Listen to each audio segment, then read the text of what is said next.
Hello, hello. Welcome back. Welcome back to the successful second episode of the Lunchtime Stock Market Show. Here with you, Jose Najarro and Neil, or the Couch Investor. Welcome. What's going on, Neil? Man, two episodes in a row. This is a record for me.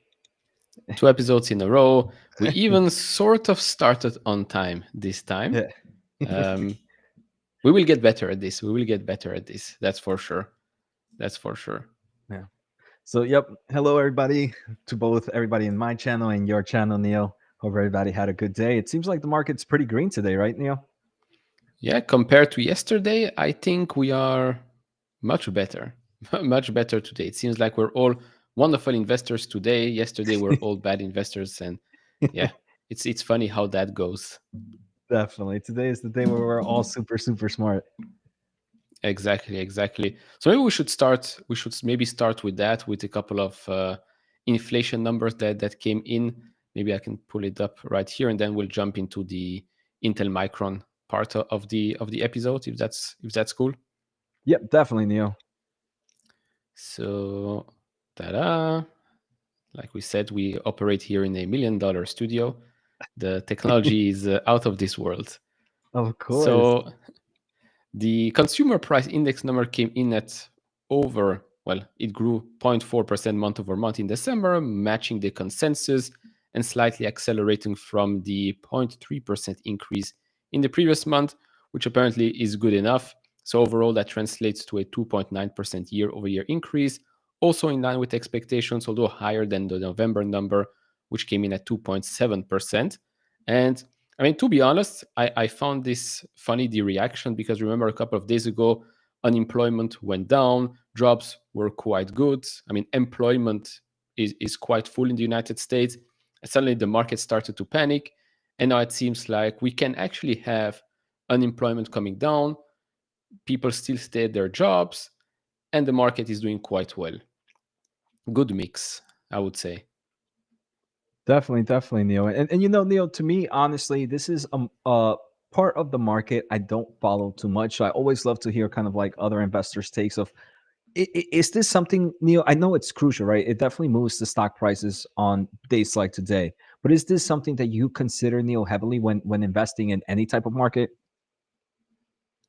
Yeah, no, I agree. I mean, I always say macro is the last thing that I would look at. For example, can share this as well. We can see now that the 10-year yield in the United States is crashing down, let's call it. It peaked at 4.8 or so. Now we're back to 4.67. Again, last 3 months, if we look at that, it was much lower. It was actually at 3 point, well, on actually, let's zoom out a little bit more, it was at 3.62 back in September.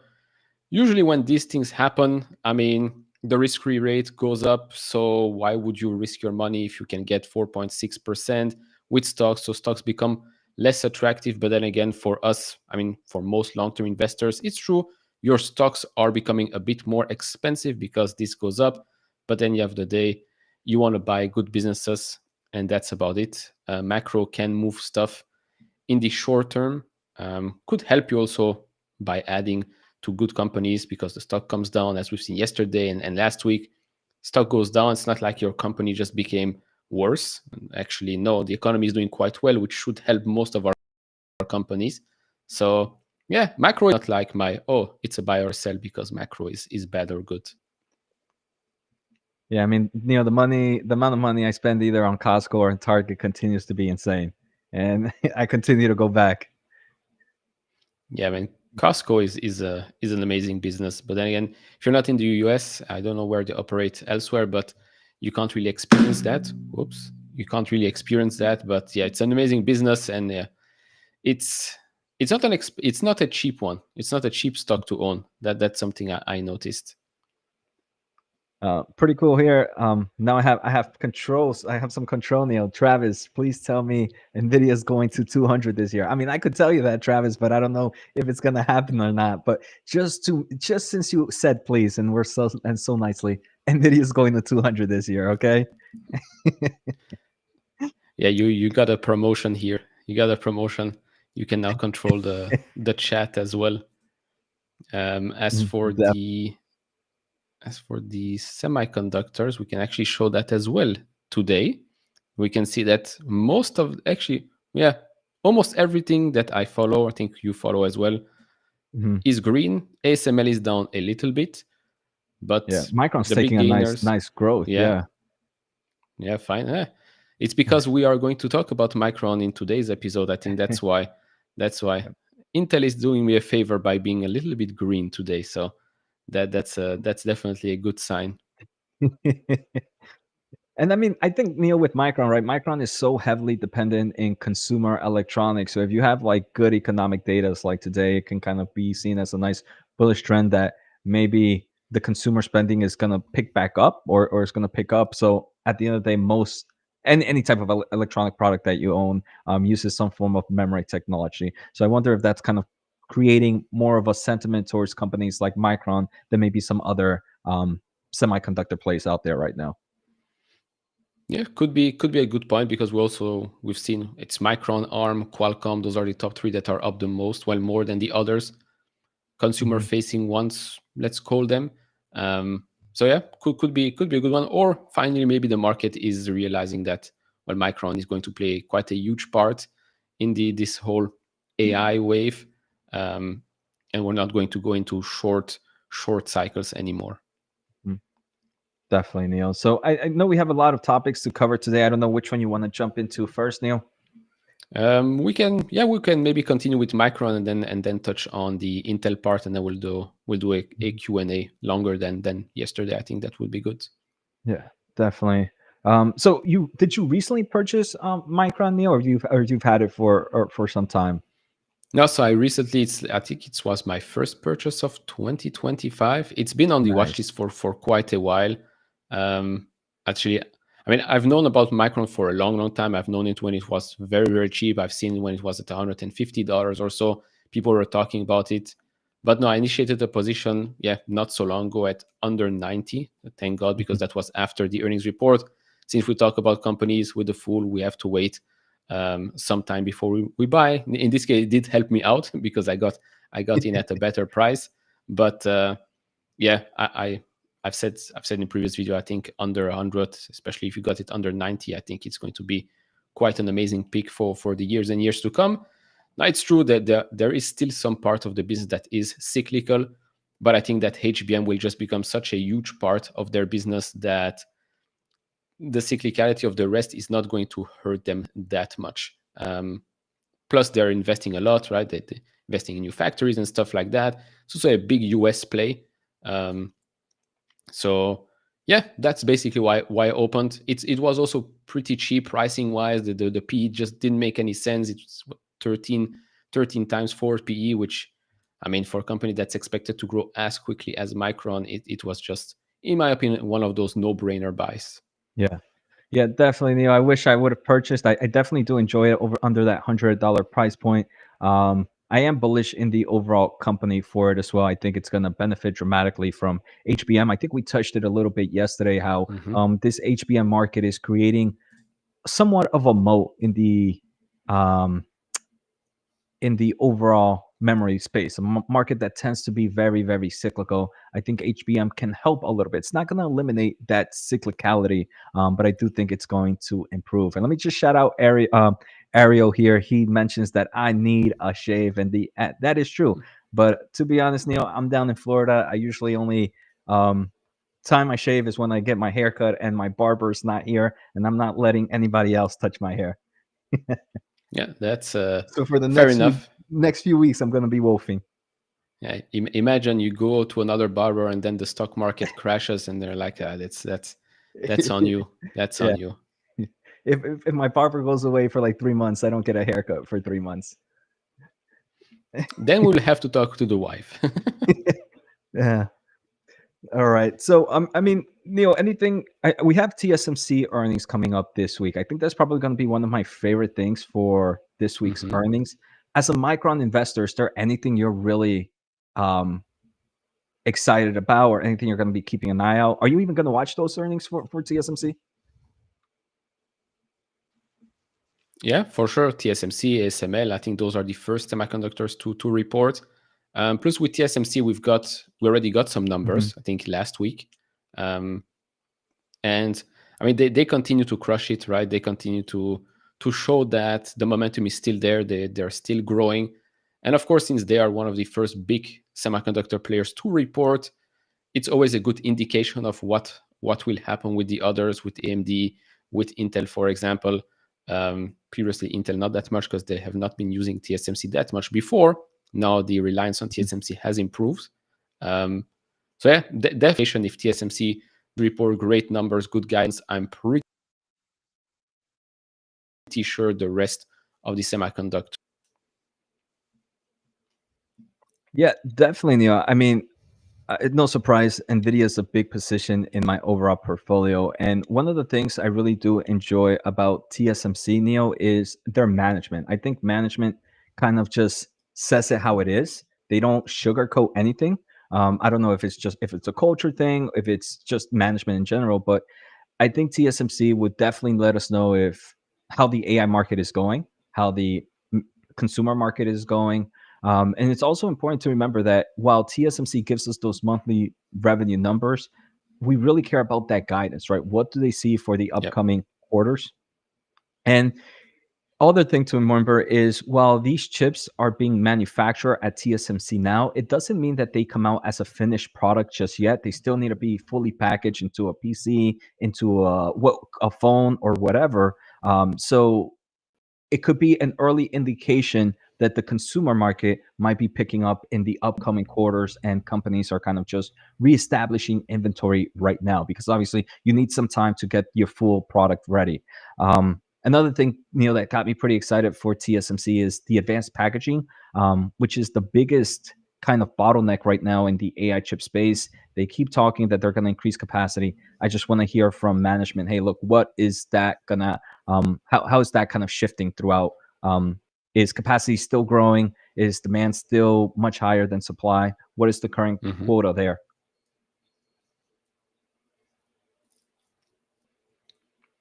Yeah, no, I agree, and especially that last part is demand still greater than supply, because that's what we've been hearing with the other players, right? With Nvidia, with all the others that are saying, look, demand is much bigger than supply. We're going as fast as possible.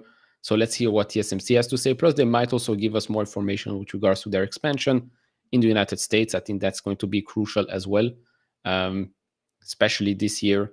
So yeah, that's going to be it's going to be an important one, not the most important one, but definitely a good start of the semiconductor earnings season, which of course we will continue to cover on this show. But yeah, I think it's TSMC Yeah, and then ASML, if I remember correctly. next, are they doing this week today? This week, Neil, or is that next week? No, I think it's next week. Yeah. Okay. Yeah. And I Neil, think it's after Netflix. no, we have a pretty cool. We have a question here. Canadian mentions would love to get MU Micron around 90. Thoughts? Do you think, Mm-hmm. or Canadian also mentioned? I think I missed my chance with Micron. What are your thoughts on the current price of Micron today? Is this if you were to want to add more to Micron, would you be willing to add at these price points? Yeah, I mean, if you think longer term, the difference between today and yesterday is 5%. Are you going to invest in Micron for 5% gains, or do you think that Micron can go back to all-time highs and much more because the business is supposed to grow to a level that is much bigger than where it was before?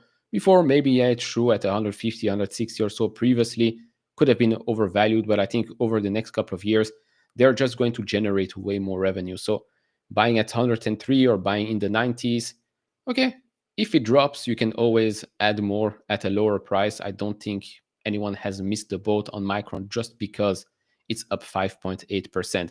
If it were up 30% in the last couple of days, okay, maybe it's gone up quite quickly. Don't want to chase it, but right now, I mean, it's up 5.9. Maybe tomorrow, the day after that, can be down 3%. Remember, when you're going down 5% and then up 5%, you're still down. So Yeah, definitely, Neil. And I think there are some I opportunities. agree with that sentiment there.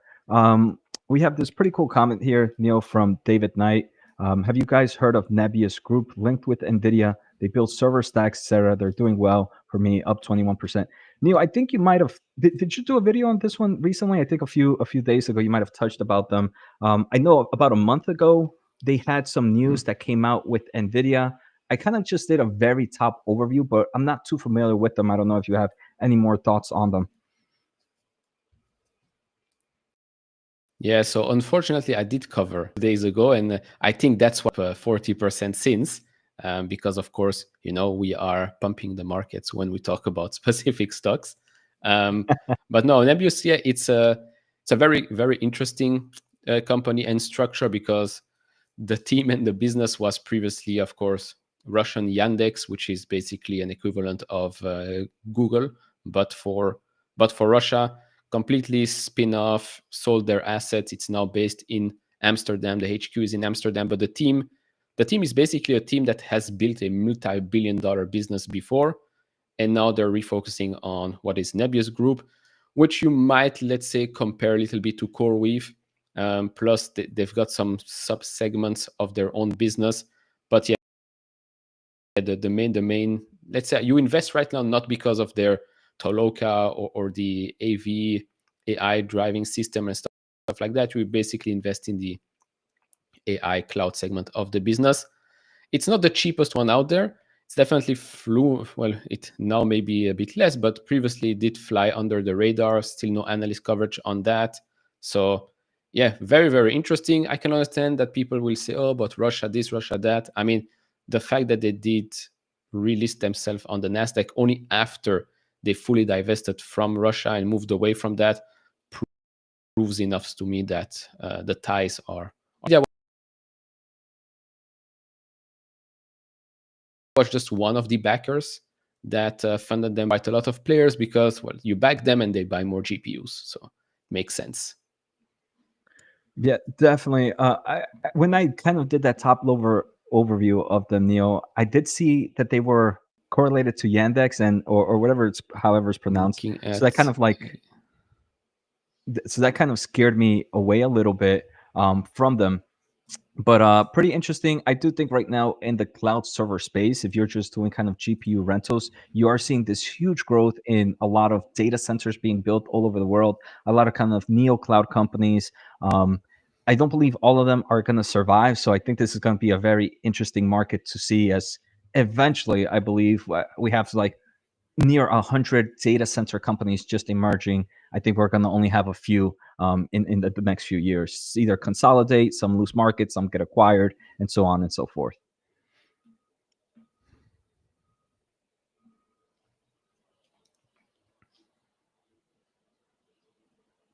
Hey Neil, I think we're getting a little bit of a lag Yeah, here. no, Is I agree. I think the is fact over $3 billion in cash, good relationships with Nvidia and the.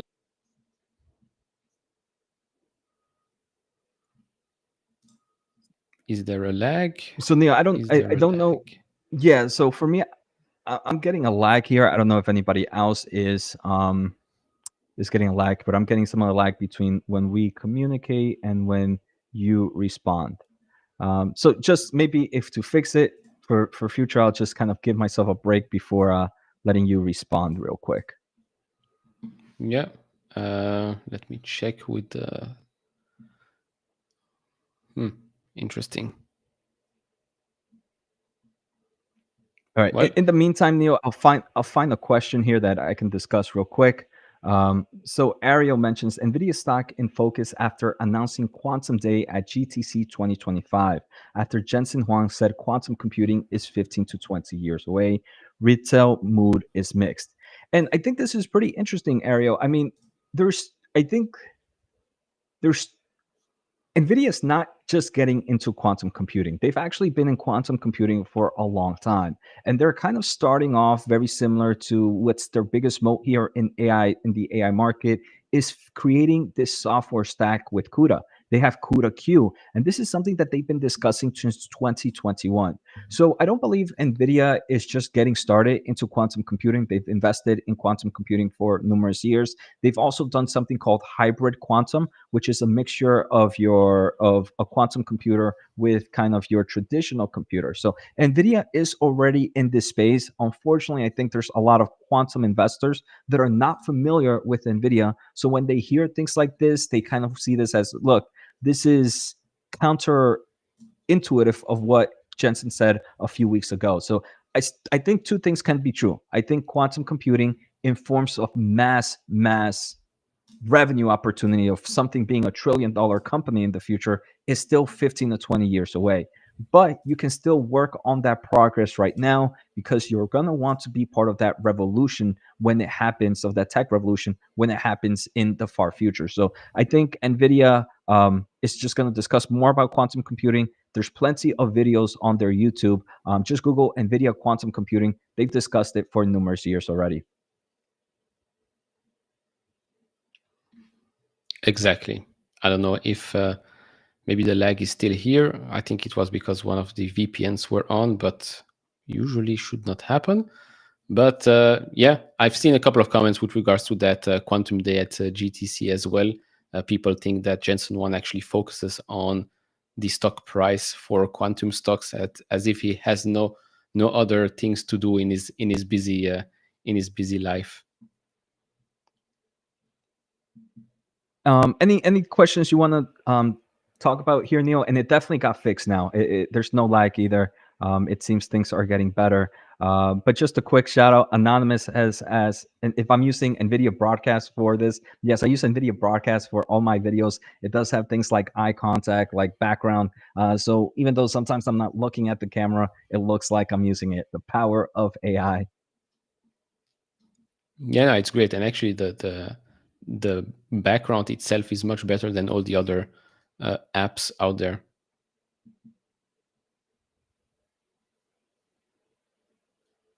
So Neil, I Okay, it mean, does seem like everybody agrees.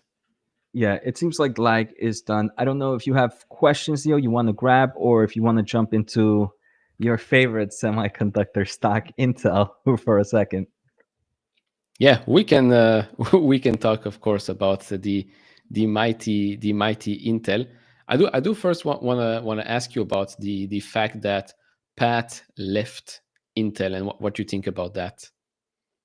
So, Neil, if I'm gonna be honest, I don't own Intel, and but I thought Pat was the best CEO for the job. And I'm him leaving, retiring, I think might have been more. I mean, it's all speculations, and you see reports. It seems like more bored. just didn't think that Pat was getting the results done. And I think, Neil, there's so much that needs to go for Intel to do right, that it was going to be something that would take multiple years. I mean, we're doing kind of a whole change in architecture to become kind of a leader in that space. They were doing a whole manufacturing space shift as well that was going to take multiple years. So I think the board and maybe investors were just a little bit too impatient, and we're blaming Pat, for everything not going right away. And also, right, you kind of had this AI revolution come out of almost nowhere. And it's like, hey, look, why aren't you in the AI market as well? So it's like, how much can one person really tackle, right? It was just so much. I wish Pat would have stayed. I don't know if Intel would be successful with Pat, but I think the probability of it being successful would have been higher with Pat than with whoever they're gonna go with. So I After the CEO left and now they have the co-CEOs, I really kind of stopped following the company because I don't know. I have no faith at the moment until I see who's the new CEO and what they plan on doing. Yeah, no, I agree. I think when he came back in 2021, I mean, he laid out a roadmap that was pretty much laughed at by everyone when he said the 5 nodes in 4 years. And it does seem like they're going to achieve that, even though he left already. Um, Plus, everything that has happened in the last 3 years, 3.5 years since he came back, was not his doing, let's say, because he came in, Intel was already years and years behind. NVIDIA, of course, and AMD, especially on the client side of things as well. So he came back and he laid down this roadmap, which was already quite ambitious, all the investments that they are making. It's true that maybe they wanted to do a bit too much in a little amount of time, in short amount of time, especially with Intel Foundry. That's an investment that's going to be, I don't know when they're going to recoup that investment, but if it works out, great, because we know from TSMC that that business is extremely lucrative. But the important part is that the client side of things, the non-Intel Foundry, starts actually competing yet again with AMD, because AMD had, I would say, an easy run at Intel because Intel has been basically sleeping at the wheel even before Pat came in. Of course, AMD did a great job. Lisa Su came in 10 years, just over 10 years ago, completely turned this company around. And I think this year for me as a shareholder is a make or break. If this year I do not see good results coming from Intel, because after all the restructuring, all the changes, all the investments, the big promise that 18A is going to change, let's say, the core of the company. If that doesn't happen, then yeah, then there is definitely that question of opportunity cost. Of course, right now, if I had bought AMD or of course Nvidia in the last couple of years, or any other company, let's say, I would have been much better than with the position I have with Intel.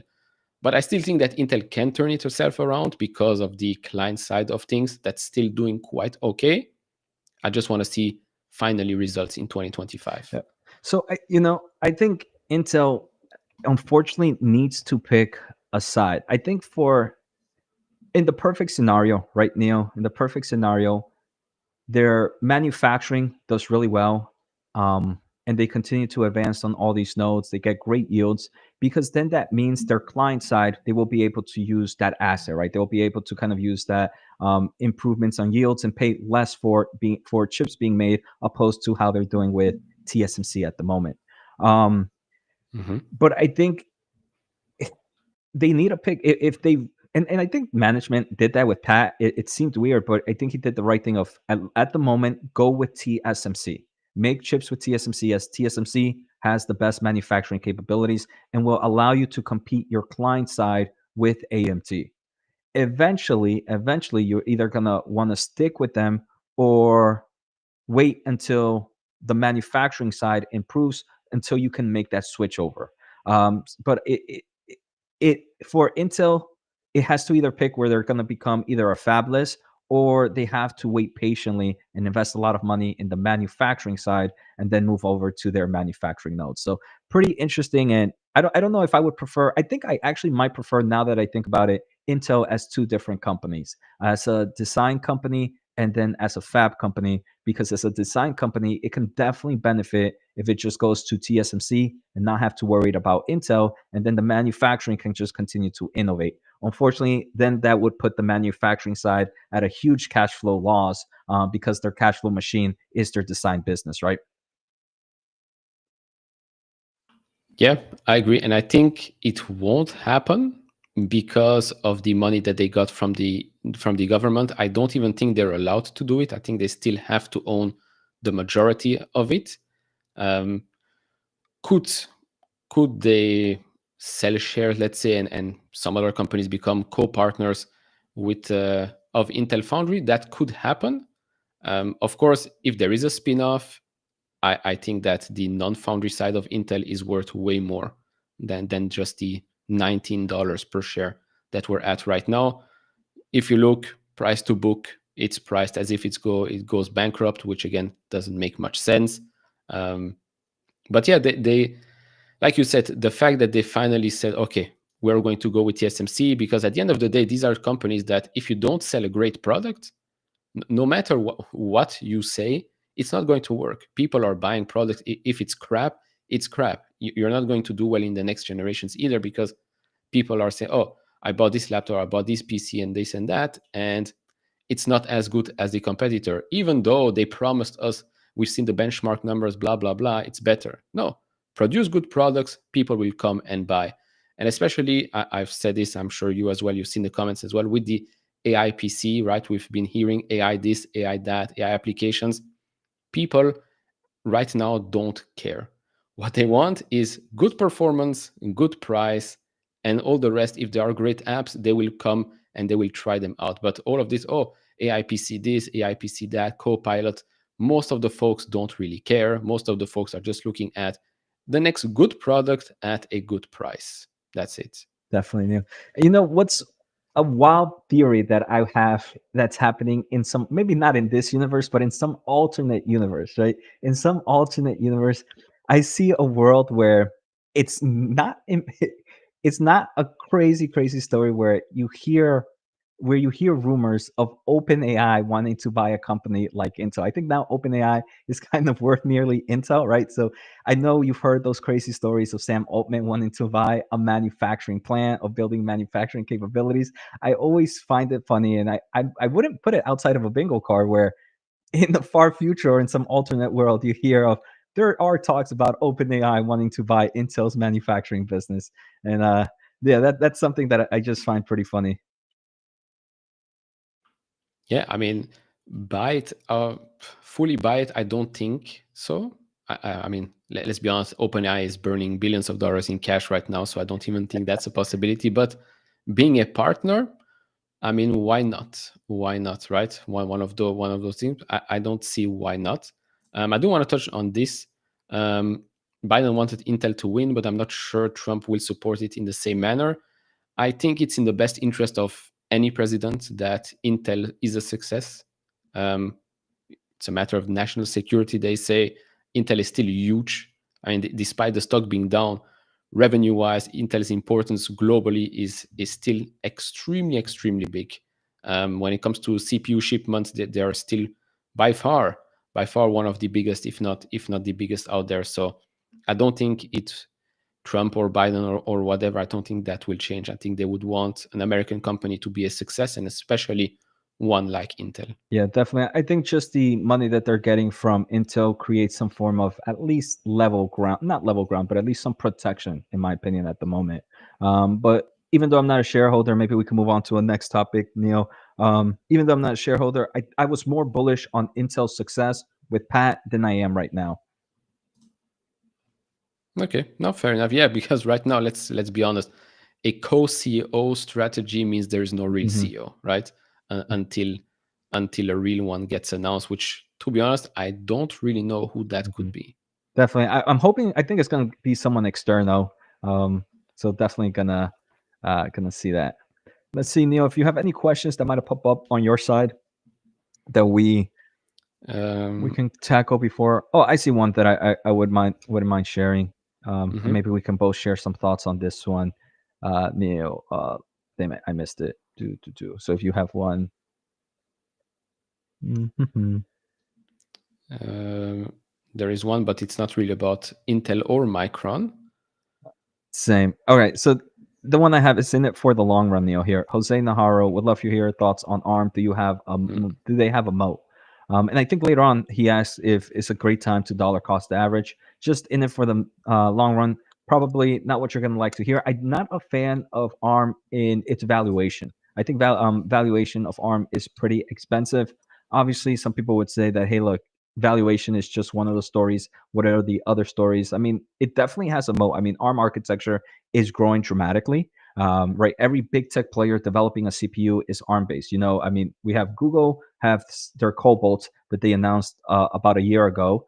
Not Cobalt, I think that's Microsoft. I think Google was something else. I mean, regardless, Google developing their own CPU ARM based, Microsoft developing their own CPU ARM based, Amazon Graviton developing their own ARM CPU ARM based. Who else? You have every. I think even Meta might have an ARM-based CPU. All Nvidia, great CPU. All ARM-based technology. The mobile industry also ARM-based technology. If you're going into Internet of Things, most of those companies are using either a Snapdragon or Qualcomm chip. ARM-based. So there's definitely growth opportunity, and I see why companies are bullish in this as they're growing in the data center market, in the automotive markets, in the robotics market, because most of those CPUs are going to be ARM-based. Now, the biggest thing that kind of steps me away from it is valuation, and I think that's probably the biggest risk why I personally wouldn't buy. Any thoughts on your end, Neil? Yeah, no, same thing. I think we touched on that a little bit yesterday. I think amazing company, hugely important in the semiconductor ecosystem. Just the price to pay right now does not make much sense to me. I think we went with Micron, for example, because it makes more sense. ARM, great company, could have big upside in the future. Just right now, current market cap, if you look at the revenue that they generate, it just doesn't make much sense to me. But then again, we might see suddenly a huge acceleration, even quarter over quarter, like we've seen with Nvidia before they started to jump 80% quarter over quarter. So far, I have not seen it with ARM. That's the problem.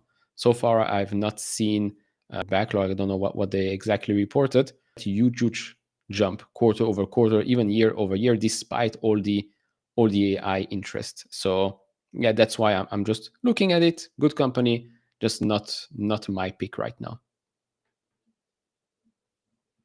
Yeah, I agree, Neil. I mean, one of the things right now is we do know the consumer space is still pretty weak, right, Neil? So once the consumer market, I mean, we've seen not much of a increase in PC shipments. We haven't seen much of an increase in phone shipments as well. Those overall refresh cycles are still low.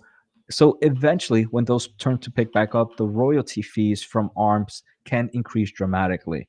And AC does mention a good point here that where is it? AC mentions that ARM still has a small number of public shares. We are at the will of major stockholder SoftBank, right? That's also a big thing. If SoftBank ever needs to kind of build up some cash, there's the probability of them selling a lot of kind of just market selling some of those shares, which can kind of trickle down the stock price dramatically. So that's a risk for sure. But I think for me, the long term risk is just the current valuation at the moment.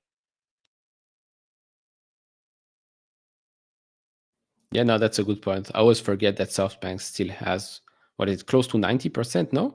Or maybe now a bit less, but I think that has been the case at the start, and I don't really think they did sell that much. So it's always a risk, always a risk. So remains to be seen. You're muted. Thank you, Neil. And that's another one, a great point by Greg here, Neil, that ARM has mentioned they're going to raise prices. I think we talked about this yesterday.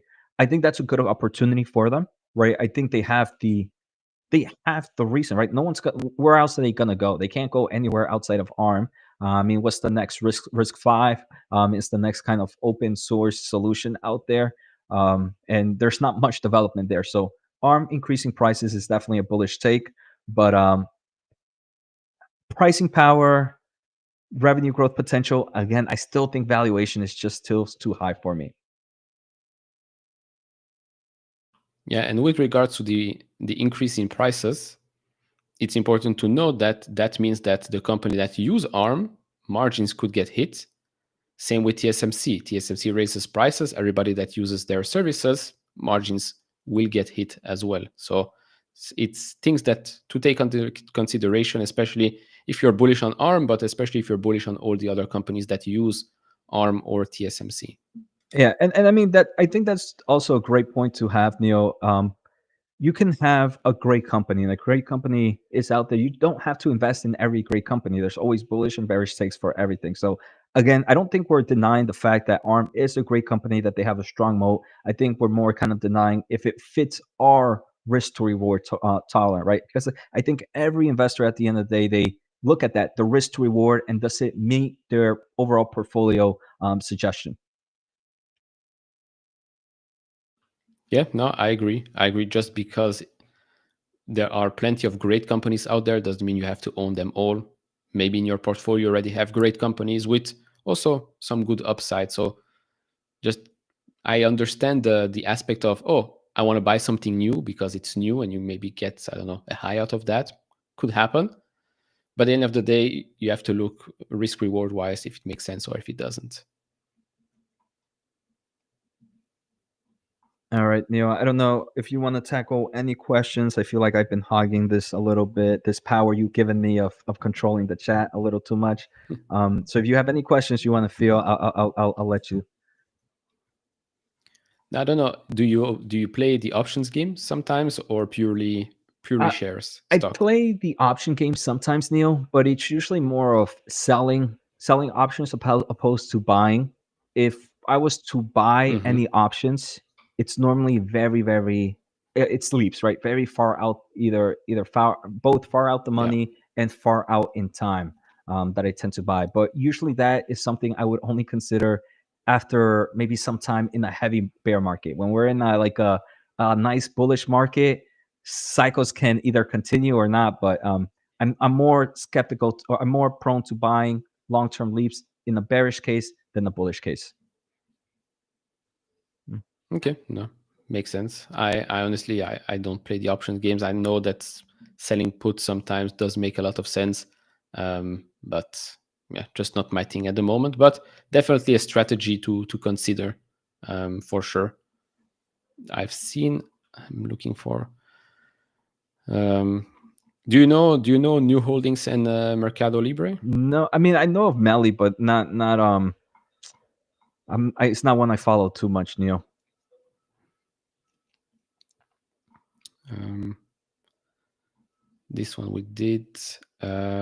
Other than that, no, I think we covered the Intel acquisition, Intel comeback. I've seen a lot of bearish comments on Intel that I used to say it's too big to fail. I know it's been said about a lot of companies and then they eventually do fail.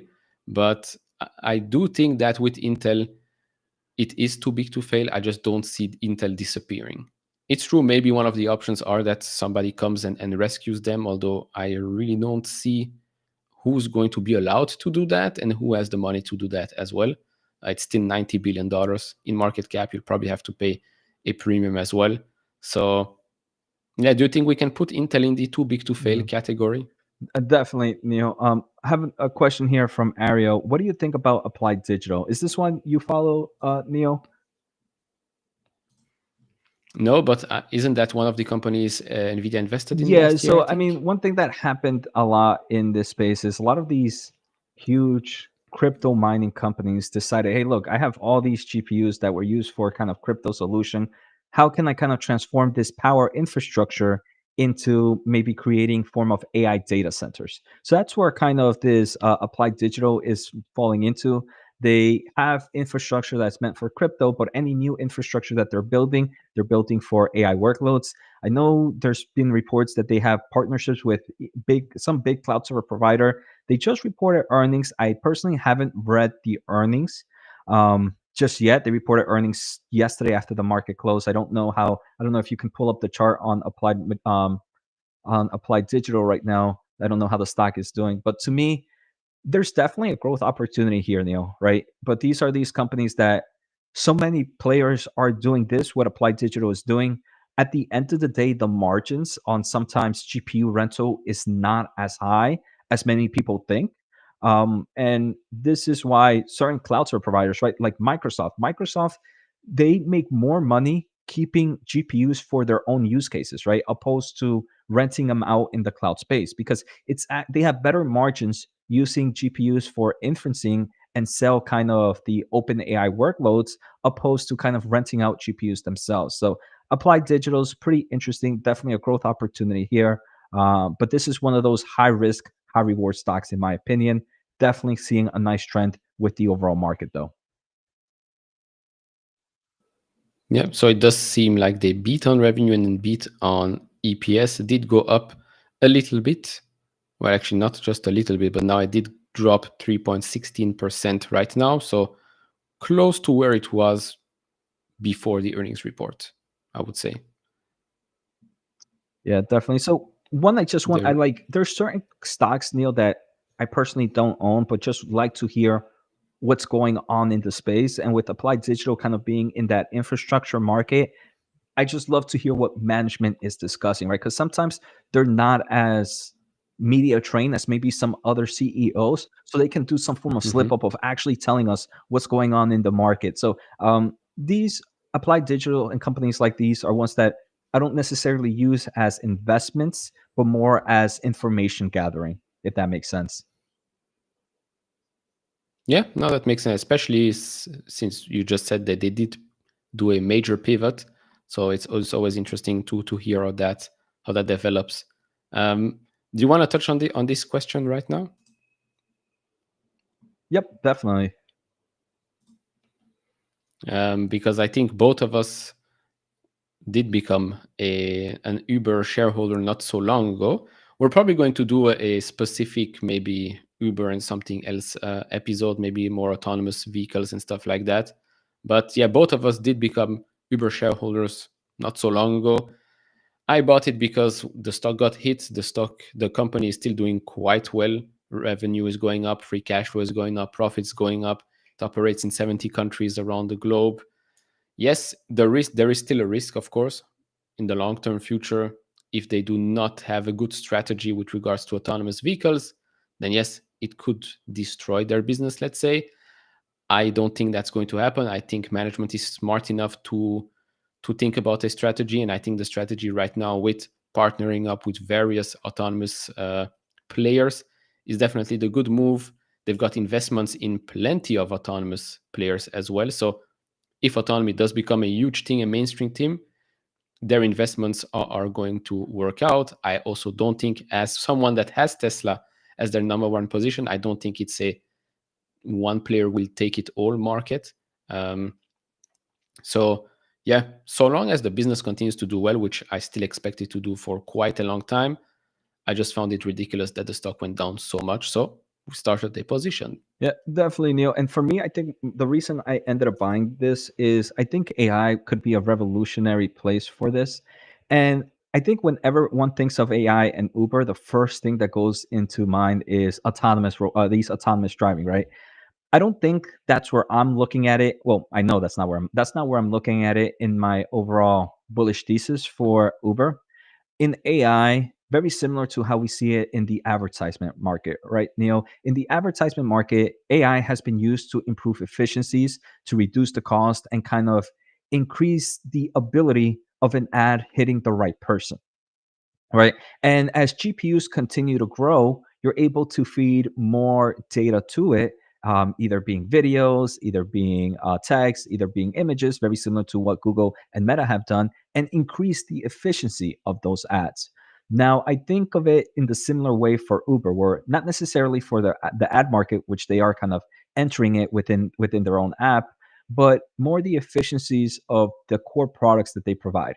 If, for example, they have more information, if they have more implementations of AI, the drivers would have better, they can improve maybe the ride times maybe partner the right driver with the right um, rider, and they already do that. But I'm pretty sure there's ways that they can improve it even more and more, where you can increase the margins on their overall end results, which can drive better results for the overall stock price. So I think AI is an efficiency that we think has already capped in forms of and Uber's core products, but I think they can still kind of maximize margins in there, which can drive better results for the overall company. Yeah, and I mean, like you said, the advertising side of things is already at $1 billion a year. It already has millions and millions of users. They have the distribution. So you as a air, why wouldn't you list your marketplace out there? It would be a for example, Waymo did partner with them. They are seeing some positive rides. Of course, if they did not use Uber, since Uber does have the distribution and the millions of users and also subscribers with Uber One, you've got Uber Eats. I think that the fears are just overblown.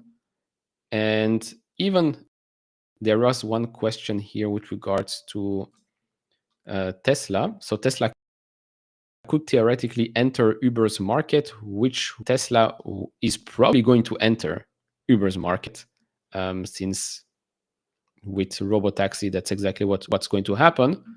But what's stopping Uber from having a robotaxi fleet, right? Elon Musk said it himself. You could have your Tesla basically be like an Airbnb where you rent it out. So what's to stop Uber from having their own fleet? Nothing, literally nothing. And again, they have the distribution. So I just think the fears are overblown here. And Neil, it does seem like we're getting some more comments of again laggy again. Um, so I don't know if the maybe the VPN turned back on for you, Neil, just to double check there.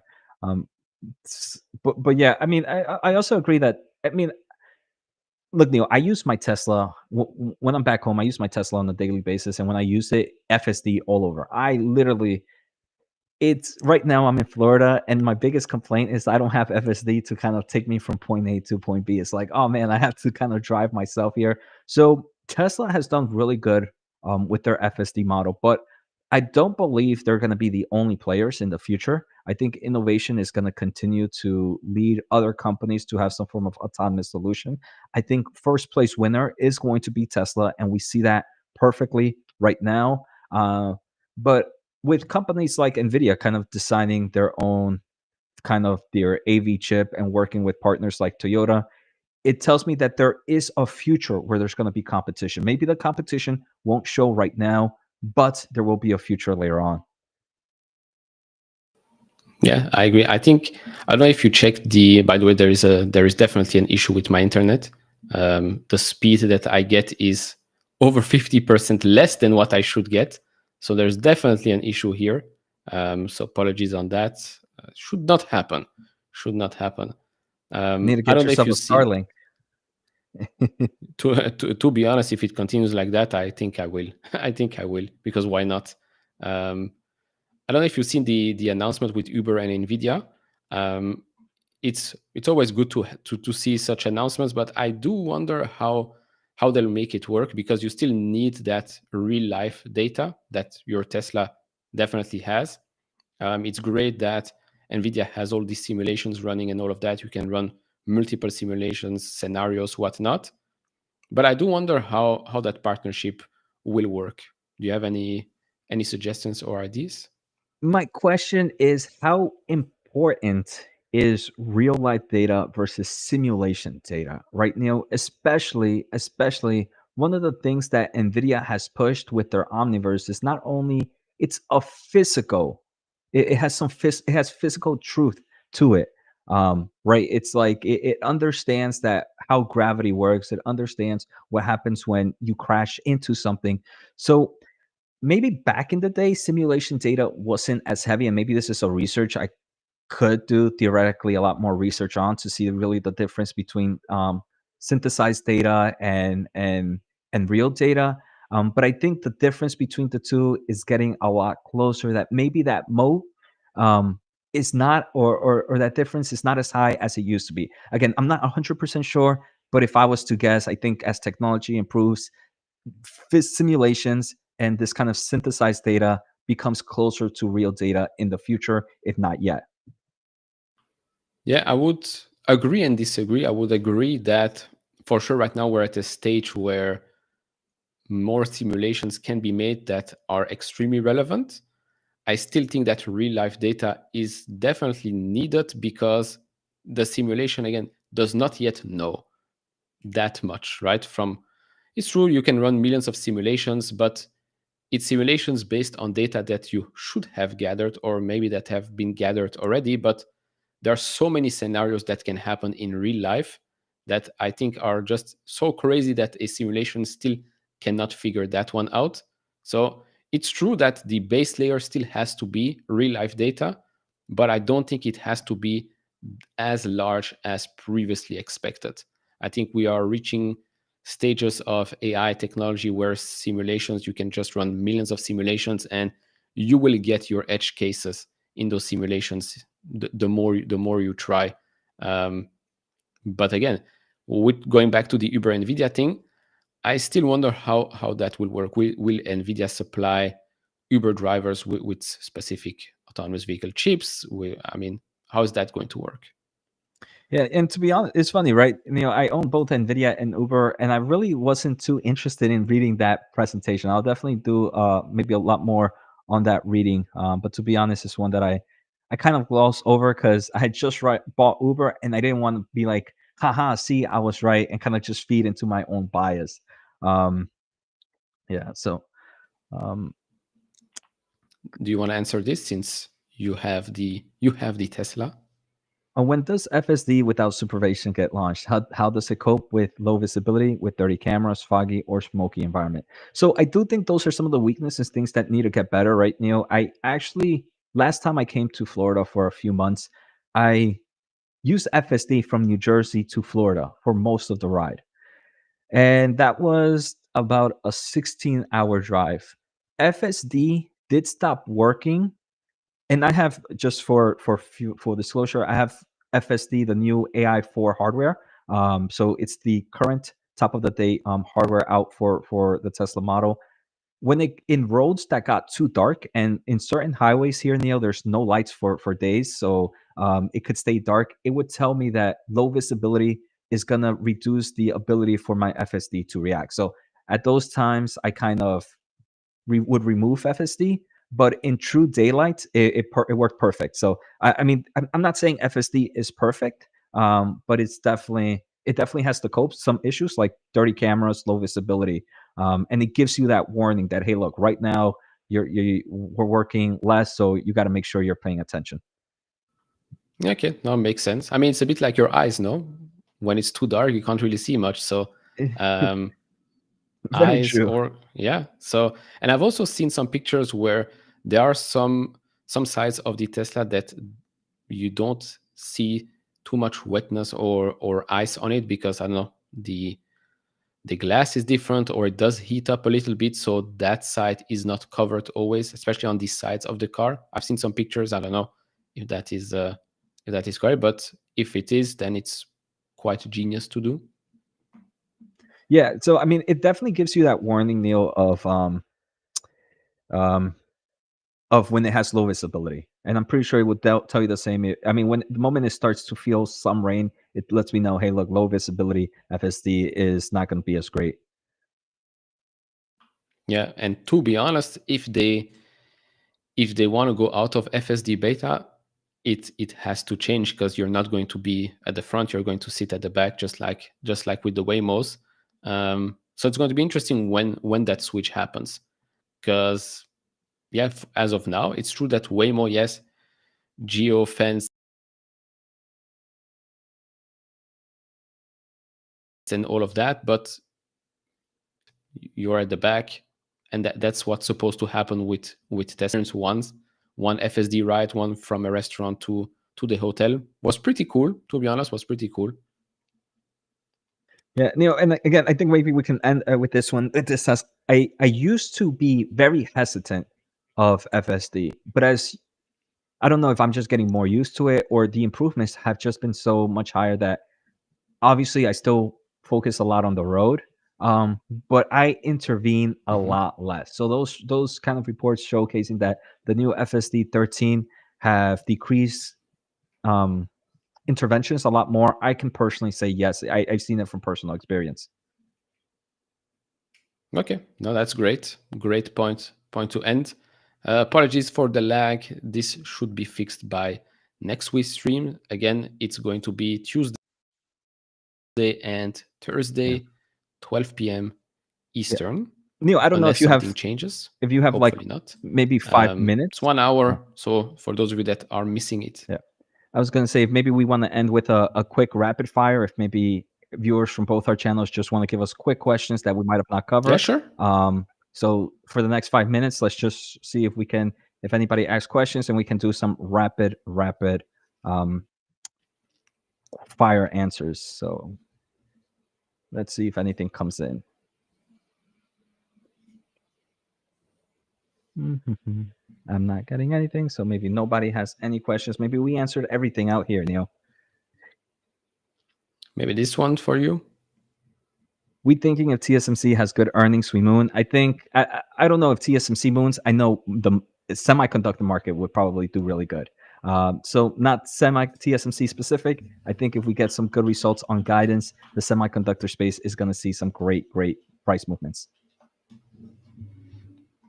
All right. AMD we covered yesterday. For those of you Yeah, that are new here, we're definitely going to cover the earnings report and maybe do even a recap before they report earnings as yeah. well.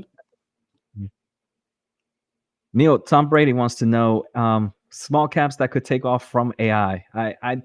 I only one I tend to follow right now, Neil, is RXRX, which is Nvidia investment. They focus in the biotech market and drug discovery. This is one of those high risk, high rewards, very small position in my overall portfolio. So not something I would ever make more than 1 or 2%. That's recursion, right? Yep, recursion. Yeah. Small caps that could. Oh, I don't have anyone at the top of my mind right now, so I'd rather not say anything. All right, let's see. Greg here has Neil. Are you using AI to fetch stock news? If so, what method do you use? Greg, personally, I don't. I tend to have kind of article places that I go on a daily basis that I think I have optimized pretty well. But now, Neil, I don't know if you saw ChatGPT has task, and I think with these tasks, we can actually tell ChatGPT to, hey, look, at 9:30 a.m. every morning, give me some of the top semiconductor news. So that's something I'm going to start off I'm going to start using in the future, but nothing I'm using right now. And I didn't know that. That's a pretty cool feature. Now I only use AI to maybe to summarize stuff, calculate stuff on Grok. I basically plug in a PDF file. If it's an earnings report, it basically goes through all of it much easier. But don't really use AI to fetch stock news just yet. But the ChatGPT feature you just mentioned should put it in Gemini because that's what I use. I have to support my own holdings. Another one here from PA Air Thoughts. So Air just reported earnings. Neil, I think we talked about it yesterday. Air is a company Yep. that focuses on providing equipment for the chips used in automotive market. The automotive market is weak. That's going to continue to drive maybe some negative sentiments towards Air, but Air does have the tailwind of, hey, look, automotive picking back up eventually, and then some other industries like robotics and AI servers. So there's some discussions there and some nice bullish tailwinds for patient investors. We have I have nothing to add to that, but we have a $10 super chat for you, so you can get a nice haircut whenever you you go back. Um, Yep, UiPath, do you definitely. UiPath is an interesting one. Do you follow that company? I mean, I used to cover it back then, but I've kind of not really seen anything recently. I'm surprised they haven't benefited too much from AI agents, right? Neil, I thought that was like Hmm. their overall um overall kind of bullish thesis. Yeah, I agree, and that's maybe That's maybe the bearish thesis as well, that the moat disappeared because of that. I still think they can become an acquisition target, especially if they stay so low. But it's an interesting. I haven't looked at it in quite a while, to be honest. Then Skittles, do you like GitLab? I've asked a lot of my software engineers, Neil, what they thought about GitLab, and they say is instrumental to what they do, right? So I asked them actually, if this company disappear, would you be upset? They've told me yes. So I don't know when I would want to enter GitLab, but if we do get like a massive sell off in the software space, I think this is one that I would personally want to add into my portfolio. Okay. I think I saw that one of those comments under a video as well, but to be honest, I've never looked at it. Let's see if we got the last one here. No, I have maybe one more, Neil. If any, oh, go ahead. Yep. this one. Yeah, go ahead. What do you think of applied materials? Joseph Carlson mentioned it yesterday. Again, we did touch a little bit on these types of companies yesterday. I think they are priced pretty good, pretty attractive. Lam Research and all of that as well. So haven't watched Joseph's video, but definitely on the watch list for sure. I like the company. I like the stock as well. Yeah, I enjoy the semiconductor equipment space. Neil, I mentioned it yesterday. Two that I personally wouldn't buy or don't buy in the mega cap though are ASML and Applied Materials. Not for anything too bearish reasons. I just don't know why my appetite for them don't really seem that high. I like Lam Research a lot. Yeah, same here. If I had to Mhm. go with one, it's probably Lam. Mhm. All right. All right. When will I think we're couch good. get a couch? That That's a one good was question. hilarious. Yeah. When will couch get a couch? I think I did promise once that when I reach 100,000, there is going to be a couch live stream, a real couch live stream. So That hopefully not too far into the future. hopefully this year then 2025, Yeah, Neil. for sure. For All sure. right. I think we're good then, Neil, man. I think this was fun. I appreciate the support from everybody on my channel and your channel, Neil. I think this overall comment section helped the stream go so quickly. I mean, it's over an hour already, and it feels like we just started. Yeah, no, for sure. Hopefully we'll have a better connection next time. I'll send my provider an angry email and we'll get that fixed to you. So yeah, we'll see you next Tuesday, 12 p.m. Eastern. Thank you for joining.